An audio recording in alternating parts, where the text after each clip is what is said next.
అస్సల కలర్‌ని లాగడం లేదండి బాబు. ఎందుకంటే ఆనియన్స్ కట్ చేశాను. సో, అందుకే ఈరోజు చిన్నోడికి అన్నప్రాసనం అయింది. అన్నప్రాసనం అంటే జస్ట్ చర్చలు చేసుకొని వచ్చేసాము.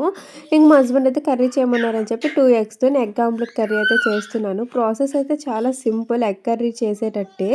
ఇంక ఈసారి అయితే అన్నప్రాసనం చేయలేదు. పెద్దోడికైతే చాలా గ్రాండ్‌గా మంచిగా చేశాము. వీడికి అప్పుడైతే చేయలేదు. ఎందుకంటే రీసెంట్‌గానే మా వదిన అయితే మమ్మల్ని వదిలి వెళ్ళిపోయింది. సో, అందుకని చెప్పైతే చేయట్లేదు. ఇంకేమైనా చేసినట్టయితే బర్త్‌డేనే చేసుకుందాంలే అని చెప్పేసి. సో, ఇక్కడైతే ఆల్రెడీ మార్నింగే పప్పయితే వండి వెళ్ళాము. మా ఆయనకైతే తినబుద్ధి కావట్లేదంట. సో, అందుకే ఇంకా తన కోసమైతే ఈ కర్రీ చేస్తున్నాను.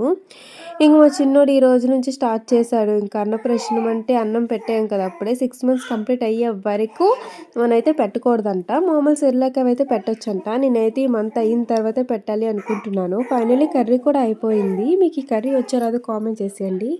ఉంటాను. బాయ్.